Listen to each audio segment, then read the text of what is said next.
Hi, I'm Megan Price, and welcome to the NBA Carousel, a Sideline Sports Network production proudly sponsored by Score, No Score app, available for download in Apple and Google Play Store. We're also sponsored by Manscaped, and check out the Inscriber online magazine where you can get all your culture, technology, and sports news provided by Sideline Sports. But let's go ahead and jump into the show. We have our first rep, Jordan Long, covering the Phoenix Suns. Hey, Jordan. Hey, Megan. How are you doing? I'm good.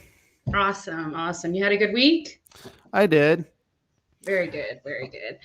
So, talk to me about what's going on with the Suns. Well, Tuesday we beat New Orleans, and it was actually a pretty good effort. We were basically man down because JaVale McGee, DeAndre Ayton, and Jay Crowder were in health and safety protocols. Didn't matter. New Orleans, they're a good team, young team, but we beat them 123-110. 10 plus points with all starters, and it was finally nice to see Devin Booker go off with 33 points and 9 rebounds. Mikal Bridges, 23 points. Cameron Johnson, 18 points. Chris Paul finally showed up with a double-double. I mean, we know he's an assist man, but it was nice to see him get 11 points. But what I was not happy about was the defense from us, because Valanciunas and Graham for the Pelicans combined for 53 points. You can't have that happen. We were just lucky. Most of their players were off, though. I had an off night. Right. And you know what? New Orleans has really been struggling. They don't know what's exactly going on with Zion. He's not working out with the team anymore. He's had a setback with his foot. And while I know a lot of people are critical of him, of his weight and being injury prone, not a whole lot you can do when you have a broken foot. Like, you have to stay off of it. The only thing that you can really manage your weight with at that point in time is your diet. And that's absolutely really important. But as far as physically, there was, he can't be up on his foot whatsoever. No, and he is a big part of what they do down low. And when he's not out there, you can tell especially the rebounding by us. We out rebounding them because you don't have Zion down low. And hopefully for them, Zion gets healthy, because they could really use a guy down low, especially the rebound, box out, have those second chance opportunities and end second chance opportunities for the offense. So hopefully for him, he'll get back, because he's kind of an exciting player as a young guy. Right. I've enjoyed him a ton. I started noticing him in the McDonald's game, of course, and kept up with him since then. I'm glad you brought up Devonta Graham. He's kind of forgotten about down there, and with the Pelicans. He was with the Hornets last season and been there for a while, and kind of just forgotten about, because the Pelicans aren't doing a whole lot. So I'm glad you brought him up.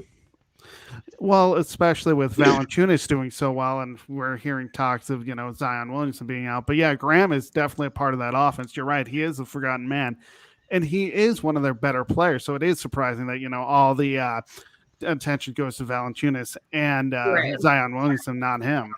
Right. Absolutely. And then so on Thursday, you guys played the Clippers. That went really well for you guys. It did. Again, we were without JaVale McGee at Ayton and Crowder, but still, we played a pretty good game. The only quarter that really mattered to the Clippers, because we outscored them every quarter, was that third quarter. They outscored us 26-19, but again, we battled with our defense and we kept them from scoring. Chris Paul, great night for him. Triple-double, 14 points, 10 assists, and 13 rebounds. Cameron Johnson, 24 points. And I like the way Jalen Smith has actually played. I know once, Ayton and Crowder came back, he was put to the bench, but he had 19 points and 14 rebounds. So that was nice to see for him. But, the Clippers, they're an interesting team. They're missing a bunch of players, but Morris actually led them. So that was nice to see that our defense didn't allow anyone else to get going. Absolutely. And then what was your last game that you played this week? Unfortunately, it was last night against the Miami Heat, and Miami is good. We lost 123-100, but we couldn't stop Tyler Hero and Duncan Robinson He's off been the on a bench. tear this season. I definitely think he has to be in the conversation for most improved, even though it's looking like voting wise, Ja Morant is actually leading that, which I don't know. It's kind of surprising because you already consider him such a star, but I mean, he really hasn't been in the league that long, and he has improved a ton. So definitely not. For me, I feel like it's got to be Jordan Poole or Tyler Hero. But if John Morant gets it, I'm happy with that too. Well, John Morant is a huge superstar in Memphis. We have to remember Right. that. But Tyler Hero, I always thought of him as a superstar, but he's more of a bench player, which completely surprises me that as a bench player, you're playing that well. But then again, the Heat are just a good team. So you don't see him coming in the starting lineup. He's more of a bench guy. But I would agree that I would right now put the most improved on Tyler Hero. I mean, John Morant is going to get some votes, but Hero is the forgotten guy for whatever reason. Right. So to you guys tomorrow play the Raptors, who have kind of been on a little bit of a hot streak. You got, excuse me, Fred Van Fleet, who actually got Player of the Week this past week for the East, and so they've actually been winning a few games up there. Now, I don't think they're like a playoff caliber team, but nice to see them kind of find their rhythm and figure out exactly what they're going to do, because the face of their team has changed quite a bit. It really has. And of course, they got Pascal Siakam, who's a great down low player. But you're right. You have to stop Van Fleet. Otherwise, he can go off, and that's not good for our team. Absolutely. And then following on Friday, you guys play the Pacers. Is there any concerns about that game, or you think that should be a pretty easy game? Well, there's always concerns, especially with Sabonis. I mean, Sabonis can have a triple-double. He's a triple-double threat, and you have Justin Holiday. But honestly, they're going through whatever they're going through. They're 13th in the East, which really surprises me, especially with Sabonis and Holiday. Right. And I know there's talk of, and it's a distraction because Sabonis wants out. So I'm not concerned, but it is a trap game for us. So if we go down there, I mean, these are all road games. So we're 13-4 on the road. So if we do end up, not playing well, that could be why, because these are all road games. Absolutely. And then on Sunday, you guys play the Pistons, and then you follow up Monday playing the Spurs. So out of those 4 games, what do you feel like is going to be the toughest game? I'm going with the Toronto game because it's the first game of the road trip, and the thing is they're fighting for that play-in tournament at this point. They're 7th right now. I don't think they're a playoff team like you said, but the first game of a road trip is going to determine how it goes. You can sit there and it's a new city, new hotels. You're not in your bed, so that is going to be a concern. But like I said, we're 13-4 on the road. Right. And you guys are 30-9 right now, your win-loss record, and you're sitting at number 2, and you're no games behind because the Warriors have the exact same record. So, you guys are looking nice. And, just whenever you start getting everybody back and start seeing your team at 100%, definitely start thinking about who you think is going to make the All-Star game or the weekend, and who's going to participate in those activities. And let us know what you think maybe in the next coming weeks. And good luck on your games this week. Let everybody know where they can find you and where they can follow you. Thank you, Megan. You can follow me at SportsScoop1 on Twitter, and you can read my blog that I write Mondays through Fridays at sports-scoop.com. Thanks, Jordan. We'll see you next week. All right, guys, we're going to go ahead and slide over to our next representative. We have Steve Shawanda covering the Golden State Warriors this week, and we might talk a little bit of Brooklyn too. How are you doing, Steve? How you doing? I'm doing really well. I'm having an excellent week so far. So awesome. We saw the return of Klay Thompson last night. I'm just going to jump right into it because, it's just so exciting. It's been 2 years. Talk to us about Klay and the game in general. Yeah, well, first, let me, pat myself on the back on the December 20th episode of the NBA Carousel. I correctly predicted that he'd come back January 9th against the Cavs, which is exactly what happened. So you're welcome. So, watch the Carousel and you'll know these things. Right. He had 17 points, played 20 minutes. Incidentally, though, the Warriors were actually minus 2 points during his 20 minutes on the floor. Surprising in a 96-82 win. they were plus 23 with Steph out there, just to give you a disparity. But like I said, it's been so long since he's played. He's got to get back in it a little bit. 3 for 8 from 3, 7 for 18 total from the field. But he's just got to get back into it, and obviously they've still got a Wiseman who needs to come back, who that will be coming here pretty shortly as well.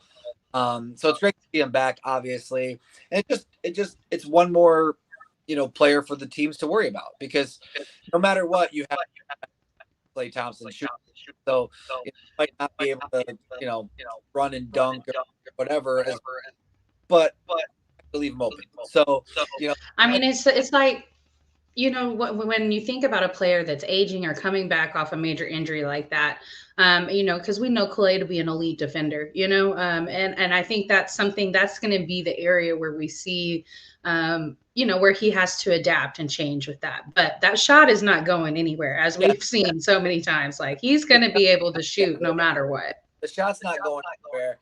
It will probably be a long time, if ever, that he'll be back to guarding the other team's best perimeter player. Right. But yeah, the shot's not going anywhere. It just makes them, more vulnerable, just more dangerous. And, Jordan, Poole still had 14 points in 24 minutes. He still played well. And they have a huge week coming up, a little road trip at Memphis, who they've struggled with over the last, 12 months or so. Right. That's tomorrow. At Milwaukee on Thursday, which is big. At Chicago Friday, and Chicago's been one of the pleasant surprises of the NBA so far. And then at Minnesota on Sunday before next Tuesday they come home against the Pistons. So you really, really big week for them. And they really had Cavs win, because they had lost 2 in a row before that to the Pelicans and Dallas.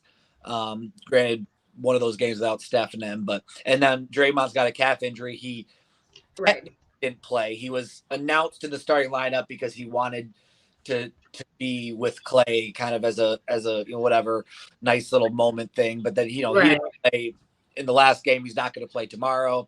We'll see. If, comes back for him, hopefully, because they're going to need him for Thursday and Friday. Because the Bulls and Bucks. That's Bucks and Bulls first, but Thursday, Bulls Friday. That's a really tough back-to-back. So it is. And that Memphis game is going to be such a tough matchup. Like you said, you guys have struggled with them.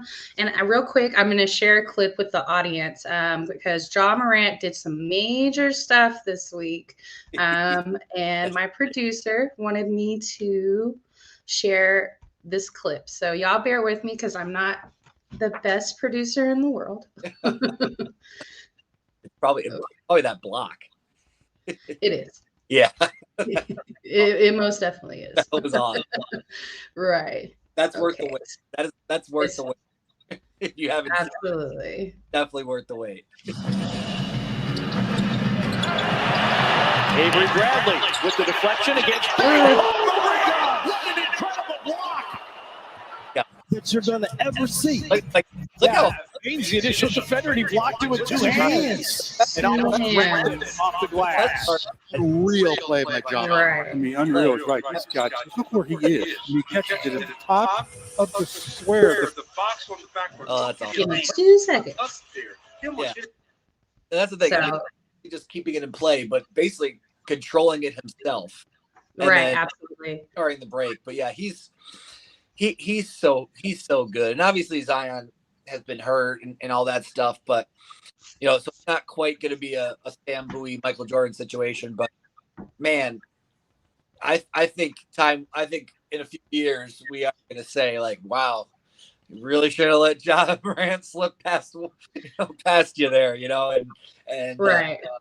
But yeah, what a great play, and that's, and like you said, they've been really tough for the Warriors. Obviously they eliminated them, from the playoffs to the play-in game, last year.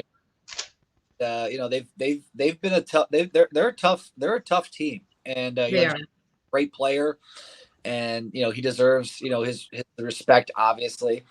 So yeah, Memphis, Milwaukee, and Chicago.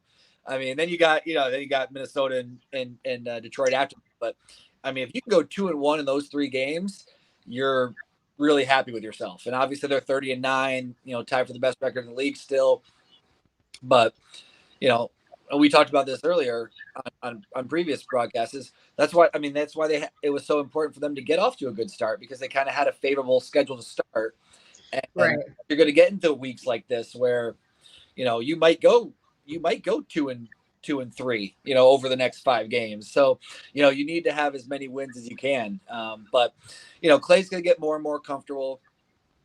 Wiseman will come back, which will help. I mean, Damian Lee, is basically almost out of the rotation. How he didn't play last night. And, he's a valuable player. So, I mean, they're very deep and really are the definition of a team. Steph Curry is Steph Curry, and he's great, and he's a superstar, and he's changed the game and all those things. But they are a well-rounded team. Absolutely. And that's why they're going to be there. Before it's all said and done. I still think that the title in the West has to go through them, and truthfully, because their games have been great. I hope it's the Warriors and the Suns in a Western Conference final and I hope it goes 7 games, because those games have been super entertaining to watch. So hopefully we get a 7-game series in the end of May with those two. And real quick before you go, let's switch over to Brooklyn real quick, because we also saw the return of Kyrie Irving last week against Indiana, and that was kind of one of my that was like the butt of my joke right there. And a couple of them is because it's like, well, you're playing Indiana, so you're able to come back, but these are the types of teams that you're able to play. And so when I was on Snowman in the Morning last week, he told me that it's not just Golden State that Kyrie is not able to play against in California. It's all the California teams. So no Lakers, no Clippers. Right. I mean, Sacramento doesn't really matter, and then Golden State as well. So no, basically no home games and no California games. So and I'm still surprised that Brooklyn did this, actually. And I know, obviously Kyrie's a great player, but it's such an interesting situation to be like, oh, well, we're going to back, but you can only play in road games, except road games in California, which obviously in the Eastern Conference they only play once a year anyway. But just very, very obviously all healthy. Durant, Harden, and Irvin are still right. Because in his return, we saw him drop like 17 points. He had some assists. He had some boards. So, I mean, he's still Kyrie. We're probably used to seeing him drop 20 to 30 points a little bit. I mean, he was right there, pretty close. So, I mean, he's still Kyrie. He's still incredibly talented. But, what do you think Brooklyn does? Because, we have All-Star Weekend coming up next month, and then trade deadline is shortly after that. Well, first of all, I do have to, because we can't talk about Brooklyn without mentioning the funniest thing that has ever been said ever. But was Steve Nash saying that Brooklyn's identity is defense. Steve Nash has ever heard of defense. That's why it was really, really it was just really entertaining for Steve Nash to say that Brooklyn's identity is defense. So I have to mention that because that's the funniest thing I've ever heard in my life. As far as I think eventually something's got to happen. Obviously, either people have to Durant and those guys, they either have to coerce Kyrie into getting vaccinated so he can play in other places, or they have to move him. Because it's such a huge distraction, but it's also you don't want to just ship him out for 10 cents on the dollar because it's Kyrie Irving and he's still a good player. So it's going to be very, very interesting because obviously they can't get to where they want to get without him. Right. I mean, I think they can get there, but I don't think they can, I think they can make it to the second round of the postseason without Kyrie. Just the way they're constructed now, I feel like they could make it to the second round easily. Do they make it out of the second round after that? I don't think so, because I think Chicago is way deeper. Miami's way deeper. Yeah, and that's the thing is you don't put that team together trying to make the playoffs or try to get around the playoffs. You put that team together to win a championship and at least come out of the East. And I don't think they come out of the East without a healthy engage Kyrie Irving. So Absolutely. then you make the decision like, well, can we move him for somebody that is going to be here every game and is almost as good? Or do you just take Kyrie Irving half the time? I think in my personal opinion is I think you have to take a hit and because you're not going to have someone that's as good as Kyrie Irving, Right. but that's available, you know. But I do think that you just take the hit if you are Brooklyn's front office and you move him, you know what I mean, for whatever price you can get for him, you know what I mean, and that's just my personal opinion. Yeah, but go ahead. My opinion, I would not play him. Mm-hmm. I wouldn't either. I wouldn't have played him. I would have said, hey, listen, it's your choice. If you don't want, it's your choice. That's fine. We're not going to take this, game stuff. Or I feel it wrong method. I don't necessarily extremely talented player, and this is decision. He can do what he wants. I'm not saying he wants, but there are consequences. So hey, you choose. To do it. There are consequences. So I wouldn't have played him. I think it hurts that team. I think it hurts the organization. I think it makes a bad message for everybody else. I mean, think if you're a bench player on that team and you're like, oh well, home games I get to play, but on the road Kyrie's here, so I don't get to play. I mean, it just sends a bad message. So I really feel they need to do something. I don't necessarily know if they're going to, but I think they do need to do something. And again, we talked about this before too. It's the problem of having a young coach with a veteran team that's supposed to win now. It's just it's just not a good mixture. Like, Greg Popovich could handle this situation. I don't know. And I definitely agree. Well, thank you so much for your insight this week, Steve, and good luck on your games because I know Golden State has a tough week coming up. Yeah, so let everybody know where they can find you, where they can follow you, and we will see you back next week. Absolutely. Thank you, Megan. Every Monday, almost every Monday, here on the NBA Carousel, of course, and then on Twitter, All Eyes On, the letter U, Hoops, on Twitter, or also SMan1720 is my personal one, but All Eyes On You, Hoops is my basketball account. That's the easiest way to find me. And I have a link to my website right there as well. And it's the easiest way. And I hope everybody has a great week. Thanks, Steve. Thanks, Megan. All right, guys, we're going to go ahead and slide over to our next rep. We have Jay Nelson covering the Houston Rockets. What's up, Jay? Hey, how you doing, Meg? What's going on? I'm doing really well. How are you? Doing good. Just watching this national championship game that just came on and coming up on here. So, I came on with a little bit. It's a little celebratory and a little business as usual, Right. Most definitely. Okay, so talk to me about your Rockets, what you guys have going on this past week. I know it was a busy week for you guys. You had 4 games this past week. Let's start with the Sixers game. The Sixers game, we hung in there. Embiid definitely did his thing and whatnot. We actually have them tonight. And they actually came to Houston. They're in our house tonight. Again, it's just about closing deals. We got to find a way to, it's these times when this team shows its inexperience, and I think that may be the issue is just the inexperience. The Rockets are going to have to get lucky a couple of times, because it definitely takes that experience of knowing when to close the ball game. Because as of right now, it's really looking like we play for 3 quarters, 2 quarters, and then let it fly off the handle. And do you feel like that's just the age issue? Like it's such a young team, and this is really their first year all playing together, or do you feel like coaching bears some of that responsibility as well? Oh well, yeah. I mean, the coach definitely does bear some responsibility.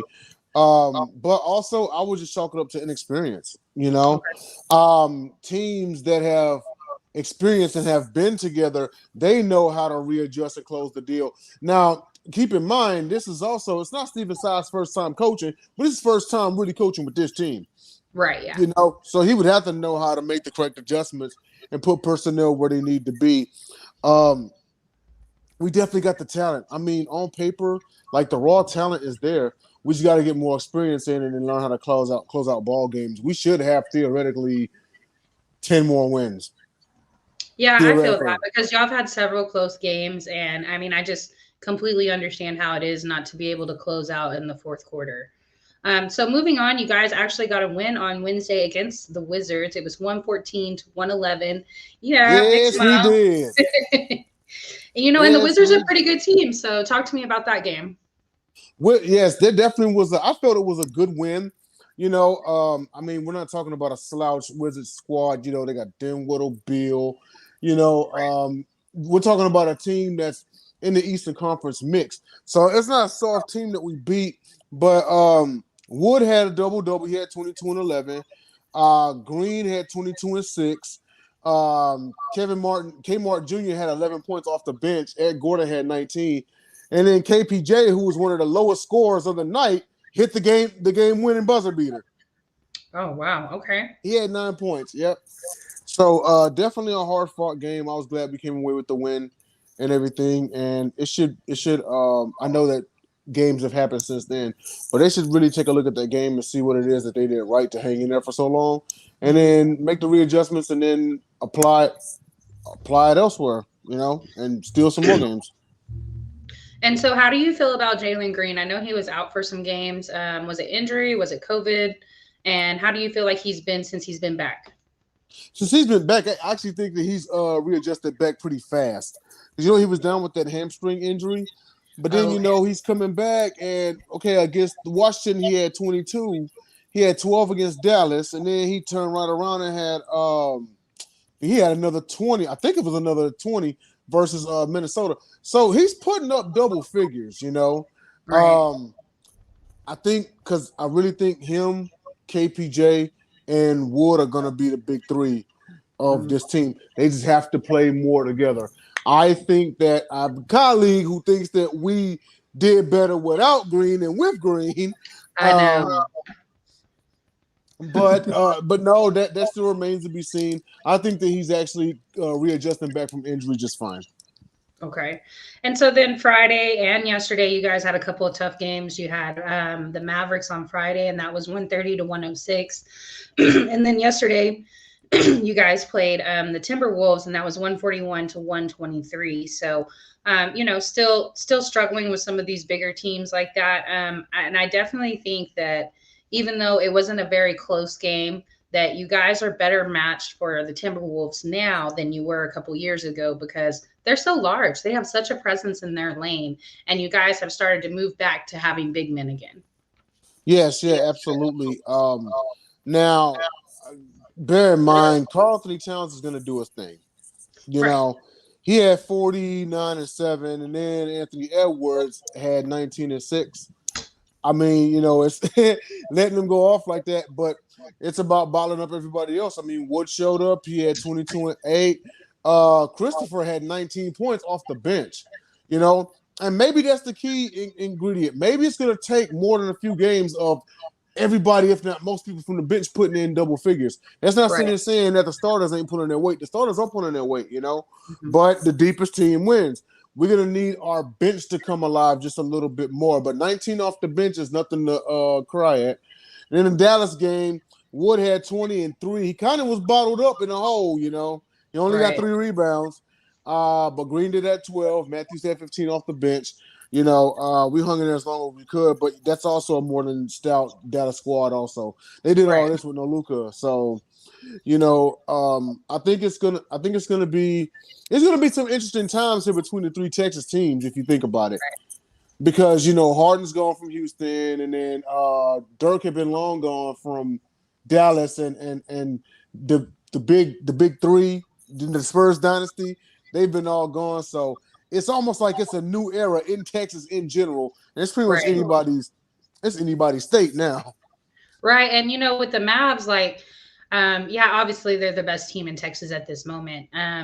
But we've seen Luka be in and out of the lineup all season long so far. Porzingis has played well, and we've seen him kind of step it up from compared to the last couple of seasons. But obviously the Mavs are the better stacked team at the moment. And I just wanted to shout them out real quick. I don't know if any of y'all got a chance to watch Dirk's jersey be retired, but it was just an excellent ceremony. Mark Cuban put on a really great show. And he just kind of reminds me of like Dirk's own personal little hype man. He's just little. He wearing the Dirk shirt. Oh yeah, of course, absolutely. Mark Cuban, he's definitely one of a kind, and he loved him some Dirk. So it couldn't be anybody but Mark Cuban to. He's the best player he ever had. So. Absolutely. I mean, absolutely. He had to be the one to get up there and say some things and unveil the statue. It was very well deserved, Being a fan, of the rival Rockets, I could say that Dirk definitely gave us some memories. And when they faced the Heat in the 2011 finals, I did pull for him because I wanted to see Dirk finally get a ring. I felt like he deserved it. And same. Even though, because I hate the Mavericks. If there's a team that I really hate, it's the Mavericks. Yeah. But not because. It was because you had to respect them. You know what I mean? When they brought back the championship team there in Dirk's ceremony, I forgot how good Tyson Chandler was. He was so good down low. And Jason Terry. JJ Barea. They had a bunch of guys over there that were so good. JJ was really good. JJ Barea, Deshaun Stevenson, he couldn't miss in that series. Right. Yeah, definitely. And so it wasn't like I hated them just to hate them. It was like I hated them because I knew how good they were, and you had to respect them. They were. Exactly. And looking at that finals when they faced the big three, that was the first year of the big three with LeBron, Wade, and Bosh, and I just had this feeling. I was like, man, I'm a LeBron fan, but Dirk ain't about to lose. He's already lost to the Heat. He lost to Wade before. He wasn't going to do it again. Right. Absolutely. No, that was definitely his time to shine right there. All right, so let's talk about the games that you have coming up this week. You have, like you said, you got the Sixers tonight. Then you have the Spurs on Wednesday, so Texas Showdown. Friday, you have the Kings. And then Sunday, you have the Kings also. So you have a back-to-back. All these games, except for tonight, are on the road. So you got to go to San Antonio and you got to go to Sacramento. So obviously the Sixers are probably going to be the toughest game out of the week. But any concerns about the Spurs? Devonta Murray can take a sick day. Yeah, he's been balling. Kind of concerned about him, but should be a good game. Classic Texas shootout and whatnot. I'm really interested to see who they match up against Wood and whatnot. I expect a close one. Could go either direction, really. But as long as Pop is still coaching that team, I'm not overlooking them or anything like that. But it's always been something over the last 10, 15 years with the Spurs and the Rockets. Right. Because no matter how good the Spurs have been doing, the Rockets have always been the thorn in their side. They have, absolutely. I can't disagree with that. So and vice versa. So it's something about Rocket Spurs. So I'm looking forward to that one. And then maybe that's why I don't like James Harden. Maybe, yeah. Even though he's gone from Houston, but shout out to Mafia. He don't like Harden either. But and then against the Kings, Buddy Hield is one of the better shooters in the league that I think doesn't get talked about enough. Right. You put that Kings team in the East right now, they're ranked. But they had to be in the West, and I'm sure Jacob's going to come on here and talk about them here in a little bit. I do like the Kings. I do want to see them come back up into relevance. I think it's going to be the battle of young teams. We may end up losing a close one, but then again, we were supposed to lose to the Wizards. True. Very, very true. Well, good luck on your games this week, and let everybody know where they can find you. All right, just to keep it short, NBA Carousel, Monday nights, Houston Rockets Rep, hosted by Megan Price. Also, I come on to Sip Off on Thursdays, hosted by Megan Price, Jahan Phillips, and Anthony Brown. Also, the Sports Gauntlet podcast every single Saturday evening is going to be going down at 7 p.m. Eastern Standard Time. That's myself, Detroit Dom, Philly Jim, and Tyler Ingram. Shout out Craig Davis. Shout out Marshall Hill. Horseman for life. Let's go. All right. Thanks, Jay. We'll see you back next week. It on. All right. All right, guys. We're going to go ahead and slide over to our next rep. We have Cool McCain, who's going to be covering the Milwaukee Bucks and the Denver Nuggets this week. What's up, Cool? How are you? What up? What up? I'm good. How are you? I'm doing really, really well. So talk to me about Milwaukee. Let's start with them first. The champs have been doing big things. Yeah. One of the things that you're not gonna like, of course, is the move where they cut Demarcus Cousins. Did not like it. Yeah, it was more to keep a roster spot just in case. They want to go out and get a young guy or make a move somewhere before the trade deadline. Didn't really. I mean, he obviously was a good fit. He didn't do anything for the team to not want to have him. So it was just more of a move that they felt like was a necessity for future means. Well, I thought that he played really well for you guys now. And I was kind of disappointed with the move at first. And then I saw him get picked up by your other team, the Nuggets. And so I was like, you know what? I think I kind of like that fit a little bit better, actually. So, I'm not actually like it a lot better. Same. So talk to me about how your games went this week. Well, tough week. Giannis, Drew, a lot of guys missed time. A lot of games that were lost because, Giannis did what he was supposed to do when he played.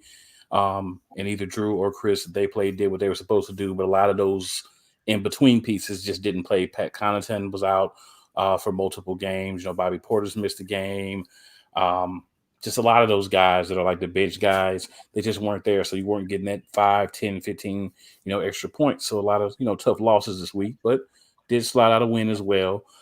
Slipped down to 4th, but we're still in 2.5 games, back of the top in the East. So we're still in striking distance. And, everybody's suffering the same, right? COVID and other not quantified as, I guess the best way to put it is not quantified as COVID sicknesses, but other sicknesses people are having as well. So, it's just the time. We all got to deal with it. But when you can still be in 4th place and 2.5 games back after a tough week, you're still doing pretty good. Absolutely. Now, I know you guys lost to the Pistons. I feel like that was probably just kind of random on the cool.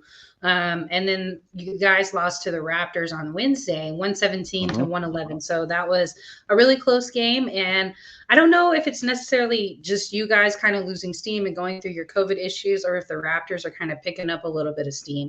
Now, I don't anticipate them to make the playoffs or anything like that, but it looks like they're kind of finding their rhythm without some of their former players. Lowry's not there anymore. Kawhi's not there. So it's just basically Van Fleet and Siakam over there trying to figure out who they are. Well, I'll say this about that game. When you don't have Giannis on the court, it changes the dynamic of the team. And he didn't play in that game. That was one of the games that he missed. So you had 25 from Middleton, 17 from Nwora, 11 from Portis, 15 from Holiday. And then a couple other guys gave you some points. That was one of Cousins' last games. He dropped 15. So you had a reasonable amount of points. But when you don't have Giannis, it's difficult. But they still stuck in there. So I can't say that Toronto's not getting better, but I can say when you're playing the Bucks without Giannis, it's a lot easier to win. Absolutely. No, completely agree. Now, you guys did turn around next and beat Brooklyn, which Brooklyn is a team that, obviously they're in the top 4 as well. So this is a team that, you definitely circle these games on your calendar. Like, this is a game that's important. This might be a preview of the postseason. We saw Giannis in that game. We saw Middleton and Portis back in that game as well. Mm-hmm. And that game, you got 10 from Hood.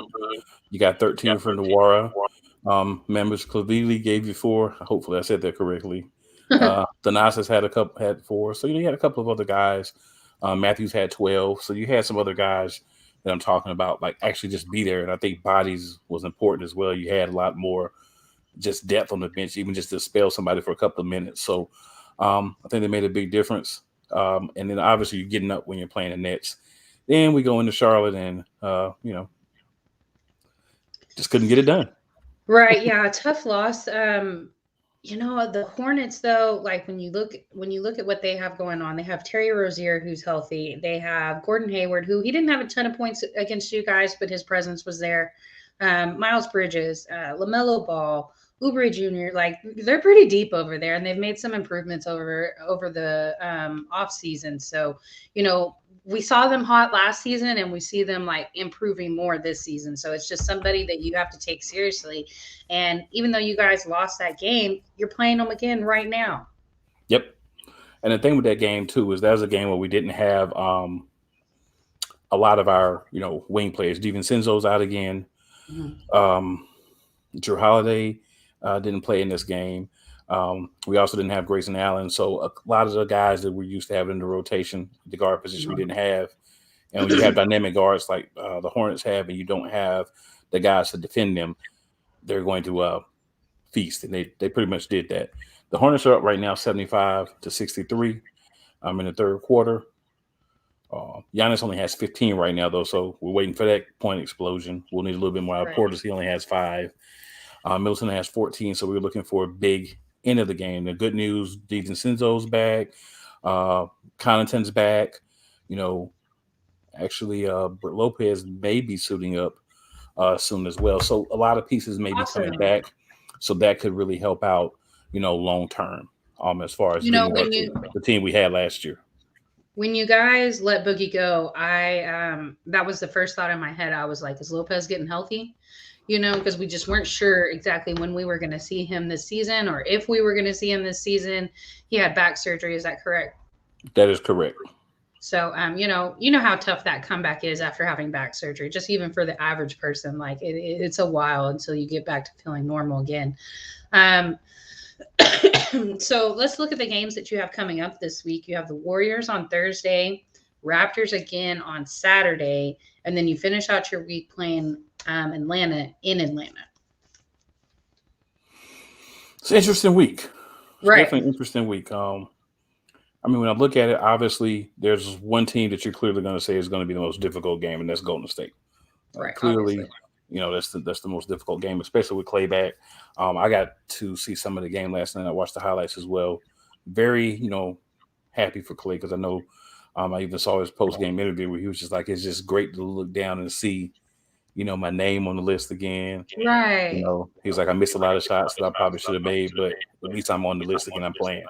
And the dunk was pretty ferocious too. I don't know if you saw the dunk he had the first. Yeah, I did. Yeah.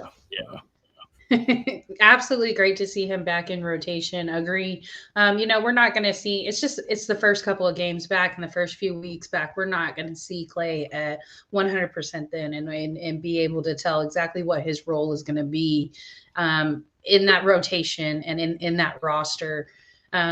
Still at this moment, but they still have Jordan Poole, who's been playing incredibly well this season. So, and he had 24 points in that game as well, like Steve said. So, between the two of them, they're going to have an excellent second option for Steph, no matter what they do.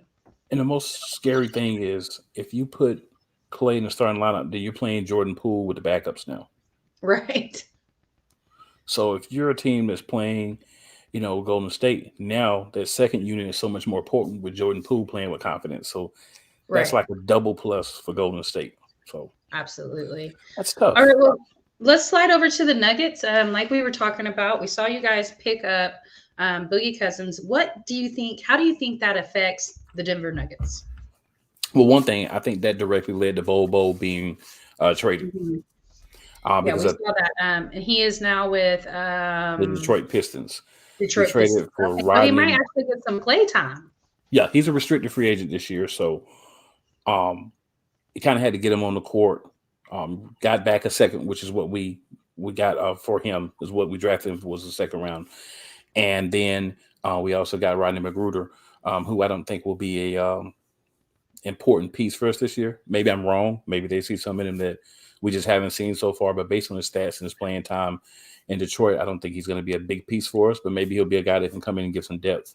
But I think the Boogie Cousins move was great because we need someone that can play 10, 15 minutes. That's it. Right. Behind Jokic, be physical, bring a different style to the game.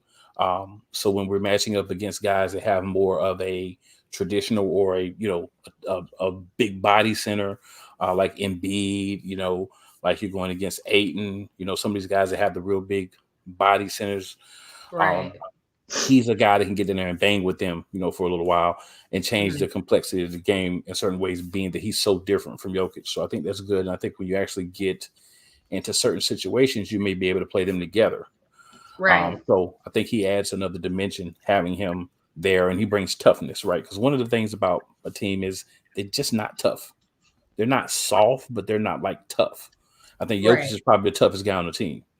And so this will maybe bring a little bit more. Speaking of that real quick, now we saw Markeith Morris come out this past week. And I mean, I didn't really agree with his comments, but the man has missed a ton of games from whiplash. Now I will say this is my personal opinion. And you can tell me what yours is, but the way that Morris hit Joker, a critical injury could have happened. It didn't, but it could have. And so this situation could have been absolutely reversed had Joker been the one get hurt. I think you have to take 50-50 responsibility on that because, don't start it, won't be nothing type of statement, or type of situation. Like if you don't start the situation, that won't happen. So I think he is not taking any responsibility for his role in that. Now, I absolutely want to see him healthy. I want to see him come back. Don't wish injury on anybody. And whiplash, back injuries, neck injuries, all that can be pretty tricky. So my thing on it is simply this. If you're going to go out and consistently be a bully and tough guy, you and your brother, right? You just bully people. You've done it for years, right? And no one's, really come back at you. Right. That's the thing. So you make a dirty play that could have hurt Jokic. And then you're so arrogant that I'm going to foul you dirty and I'm just going to turn around and walk up the court like this punk ain't going to do nothing to me. Right.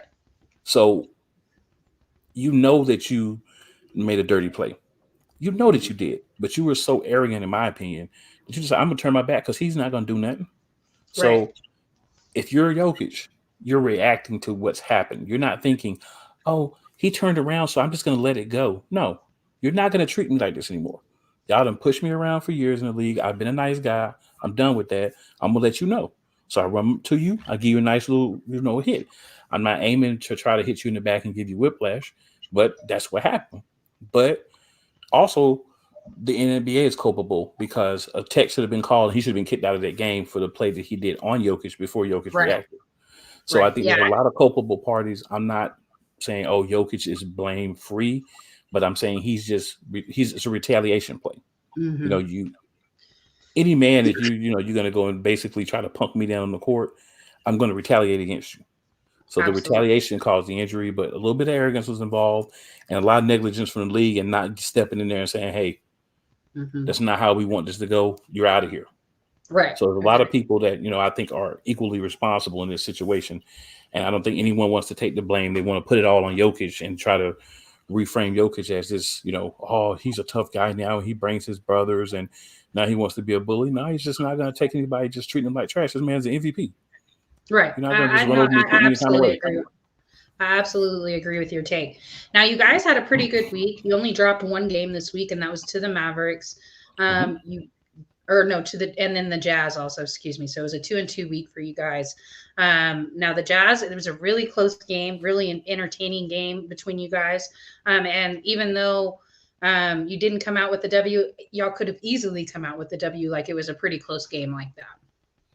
Yeah, it's always great when you can look at the game and say, well, we may not have won the game, but we're playing one of the better teams, and it was a very close game.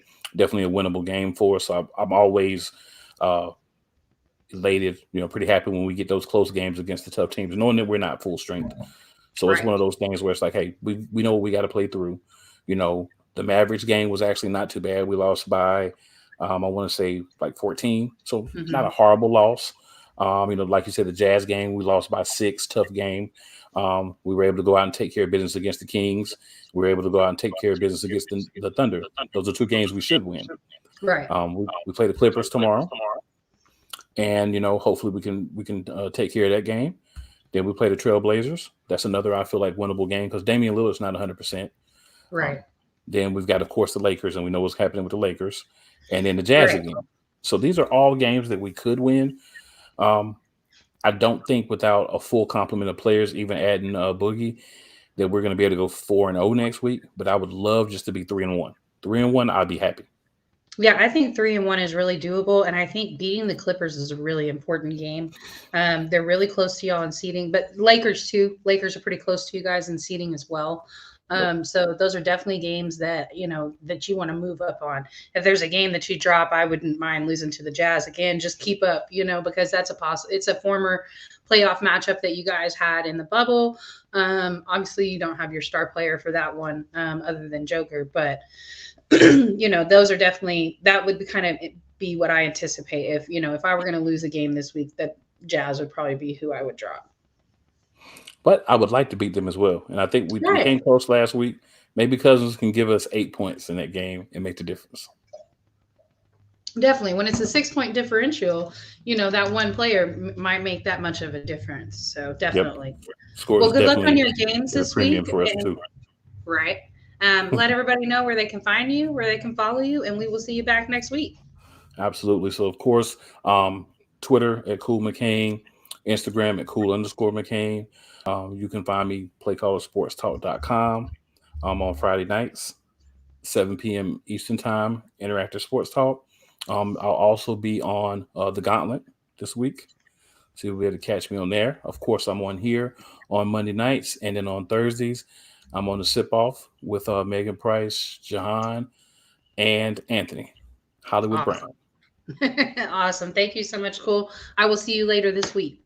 Absolutely. All right, guys, we're going to go ahead and finish up with our last representative. We have Tyler Ingram covering the Chicago Bulls. What's up, Tyler? Hey, number one in the East. Ooh, Beast of the East last. I'm good. How are you? I'm doing really well, having a good week so far. So you guys were on a 9-game win streak. It did get snapped, but heck of a win streak right there. And it wasn't a horrible game against the Mavericks, but they did come out on top. It was a 15-point differential there, 113-99. Let's talk about that game, and then we'll talk about some of the wins. Yeah, as far as last night's game goes, I'm not super surprised. The Mavericks are on a 6-game winning streak right now. I said this before. I forgot who I said this to, but I said this leading up to Dirk's retirement, right? Well, leading up to his jersey being hung in the rafters and everyone there. They got hot at the right time, right? They sent him off at such a right time because they got, they started getting on a winning streak. They had Dirk night, had a big night, and then they continued with that momentum. And I think I really think, I know you're not a big Dallas Mavericks fan, obviously, but I will say I think they're playing really good basketball. So I'm not going to hang my head too high on that. I mean, you win 9 of the last 10 games if you're the Bulls. You're getting more contributing from other guys off the bench. I mean, we'll dive into that, talking about some of the other games. But last night, Luka was great. The Mavericks were just going to be a really tough team to beat last night. They were hitting all their shots. They came out early. They got on a good run in the first 5 minutes of the basketball game. And that's hard for the Bulls, especially when you're on the road trying to settle into that kind of environment. Absolutely. And like you said, it's on the road. No, I'm not the biggest Mavericks fan, but, obviously that's just because they're the competition in the state.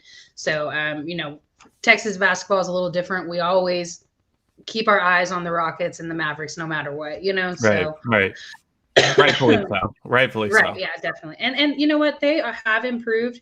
Now I'm looking at the standings in the West right now. And since we were talking Mavericks, now they're 22-18. So, they're 4 games above 500 and they're sitting at the number 5 seed, right?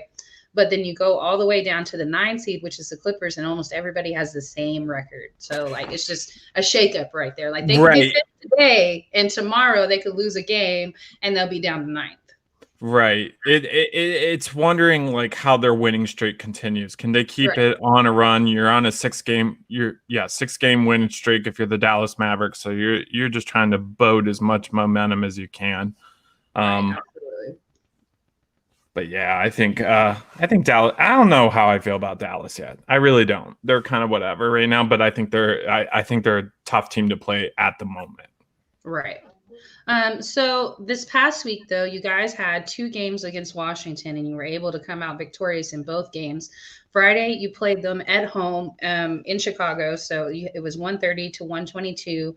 And then last Saturday, you guys played them in Washington, and you won in a really close game, 120 to 119. So talk to me about the Wizards, and what do you think? What do you think about them, and especially them being in the East with you guys? So I think the Washington Wizards have been the feel-good story of the NBA this year. Mm-hmm. I'm going to put it that way. I think what Kyle Kuzma has done, to be in a laughingstock, to be in memed, all last year, to be, dragged and made fun of. I love when guys get dragged by the media and get dragged by everyone on social media, and then they get back to form. So for Washington, Kyle Kuzma, bunch of credit. It's the same thing with how I feel about Tyler Hero.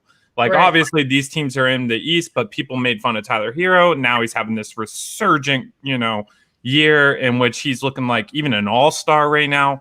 Right. I love what the Wizards are doing. That game, though, the first one, 130 to 120, or 130 to 122. The Bulls had 39 points from Dosunmu and from Kobe White off the bench, and they shot 84% field goal percentage in that game. So both dudes were spazzing. I've been saying this for a while, but this rookie Ayo Dosunmu has come along. Okay, his breakout party is starting now. He's got 50. He's shooting 55% from the field goal clip. It's all about him getting minutes. The more minutes he gets, the more productive the Bulls are. I said last week, I believe that, let's think about trading Kobe White, because I still am under the presumption that the Bulls still need a defensive wing to deal with guys like Kevin Durant and Giannis and those guys deep in the playoffs. But all of a sudden, when I say that, Kobe White's like averaging 22 points a game and making every shot he can. So, I love what the Bulls are doing, and I love the way they're shooting. There's 3 guys in the NBA that make 3 threes every game on a 40% or more clip. One of them is Patty Mills. The other 2 are Alonzo Ball and Zach LaVine. So combine that with DeMar DeRozan and Ayo Dosunmu and Kobe White and Vucevic. Like, this team is a shooting team, and no one wants to run with the Bulls. The question I have for the Bulls is going to be 2 things going forward. One, they got to get better at rebounding, because when Vooch is not on the court, they are very vulnerable with rebounds. Like, Vooch, the last game, or he's been averaging like 15 rebounds a game, but he's got to sit sometimes. So you take him out, and then you're weak on the boards. And then the second, I'm still looking, as I said before, you still need a defensive wing to deal with those superstars late in the season. So we'll see if the Bulls make a move at the deadline this year. So do you feel like your rookie is making a run at Rookie of the Year award? So I don't think he's going to be making a run at Rookie of the Year only because of minutes. When I look at like guys like Mobley and Jahan mentioned it on the sip off, Giddey, and we talk about, Barnes, or all those guys are just making such an impact that they're playing so many minutes. Dosunmu doesn't get a lot of minutes, so I think that's what's going to hurt his campaign. But I do think he's going to be one of those players that can make a strong push by the end of the season. What I mean by that is, in the playoffs, I think he's going to have a big playoffs. And I think going into year 2, in that sophomore season for him, I think that's when you start seeing him, getting a lot more minutes and start spazzing. I really like the kid. I really do. And I think when Patrick Williams comes back for the Bulls and you have both of those guys there, that's going to be scary. Bulls are going to be a tough out for anybody in the East. And that goes for the Nets. That goes for Milwaukee. Yeah, they have Giannis, but they better be, pack your lunch, because it's going to be 6 or 7 games in that series. Right. Yeah, definitely. And your rookie kind of reminds me of when we drafted Devin Vassell, like the role that he's taken over down in San Antonio. Like now he's a starter on He's some great. night. He's Right. great. Yeah, he's excellent. And it was kind of like, going into the Spurs being a rookie, you're not going to start. That's not what is going to happen. Like you're not going into that type of franchise where if you are Cade Cunningham, you're starting. You're at Pistons, you have to start. Scotty Barnes, you're starting. You go into Orlando, you're starting. Like you're needed. Right. You're needed really bad. And so you have to put in those type of minutes and that type of development. So it's kind of like, would you rather get the Rookie of the Year award or would you rather be on a team that you develop well and you're winning? Yeah, and what's so nice too is we got this kid in the second round. This kid should have went in the first round. Right? Everyone passed on him. And that's what was so great. And he's from Illinois. So he's a hometown kid. You put him on the Bulls. Like he's living his dream. He didn't have to move. He's around all of his family and all of his friends. And they show up to the games. And you're on a team that has the best record in the Eastern Conference right now. So definitely. Love it for you guys. So this week, you guys play the Pistons tomorrow. You play the Nets on Wednesday. Warriors on Friday, and then Celtics on Saturday. All of those games, except for the Saturday Celtics games, are home games. So talk to me about that. You think Brooklyn's going to be tougher? Or you think the Warriors are going to be tougher? Because I think we will see Kyrie in that game. And Clay. So I think, honestly, I think the Nets will be easier than the Warriors. I think Warriors are going to be harder to deal with because Clay eventually is going to start playing more and more defense. I don't know if people know that. Like, he only played 20 minutes last night. So eventually he's going to start, he's going to keep unbuckling his game and get back to form. So I think he's going to play really good defense, and he might give, DeRozan fits there. As far as Brooklyn goes, besides Kevin Durant, of course, scares me because of that wing problem we have, having a defensive wing to deal with him. But I'm not really worried about Kyrie Irving, to be honest. I don't think Kyrie Irving's going to be ready to play the Bulls. Kyrie Irving's been taking time off. He's only playing these select games now, and one of those games has to be against the Chicago Bulls, who are going to make you run on both sides of the floor the whole game. I think Lonzo Ball might give Kyrie Irving fits in that game. And then when you have guys that come off the bench like Kobe White and stuff, Kyrie's going to have to do something about that because the Bulls are spraying right now. They are spraying. I think the Bulls beat the Brooklyn Nets this week. I really do. Okay. I like that take. I do think Golden State's probably the team to worry about right there. And it's not your team, Dom. If you're watching this, it's not your team. Your team's going to get beat up tomorrow night. So look, be careful because last season I told them that San Antonio was going to hang 30 on them, and then they beat us by almost that. I know, right? Bulls might even be resting people because they got a couple. That very well might be the case. That's hilarious. And then Boston on Saturday night. Is that what you're saying? Yeah. Yeah. Okay, so Boston is now they're number 10 in the standings, but their win-loss record is 19-21. So they're under 500, but barely. And so even though they're ranked 10th, they're still a team that's able to win some games. Mm-hmm. Yeah, I think there's still a problem. I mean, and Jason Tatum should have a good game against the Bulls. Like he plays very well against the Chicago Bulls anyway, and that's because of the position he's at and the way he's on the floor. But yeah, I think that'll be a tougher game, especially because the Bulls, you're going to play the Nets and then you're going to play the Warriors. So you don't want to have that hangover night against the, Boston Celtics afterwards. And let's say the Bulls win both of those games, right? You go and you beat Brooklyn, you beat the Warriors running on all this momentum. You also might be really tired against the Boston Celtics the next night. Right. Yeah. Very true. Good. I think the Bulls are a better team than the Celtics, but like those back-to-backs, man. Those back-to-backs, you really can't. You guys are a way better team.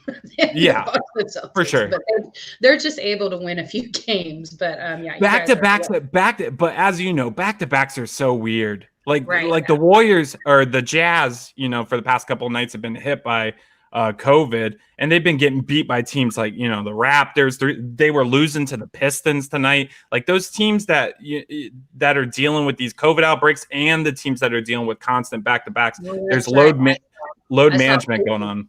Patient 0 had COVID again. I saw that. In fact, I think I posted that. So of course, right? I had to post him touching the mics all again.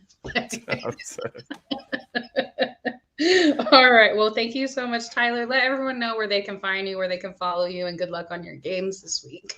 Appreciate it. Good luck to your San Antonio Spurs too. You guys could catch me here on the NBA Carousel. I am the representative of the Chicago Bulls.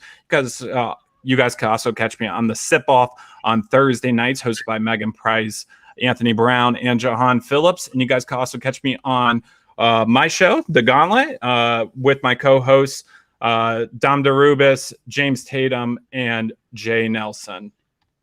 All right. Peace, Thanks, Tyler. All right, guys, we're going to go ahead and wrap it up this week, but I just want to have a friendly reminder that the NBA Carousel is a Sideline Sports Production proudly sponsored by Score No Score app, available for download in Apple and Google Play Store. Also sponsored by Manscaped. And make sure you guys check out the Sports Arena tonight on Eric Wilson's page. And it's also going to be on Sideline Sports YouTube page. It will be on at 10 Eastern. I will also be there. Good night, guys.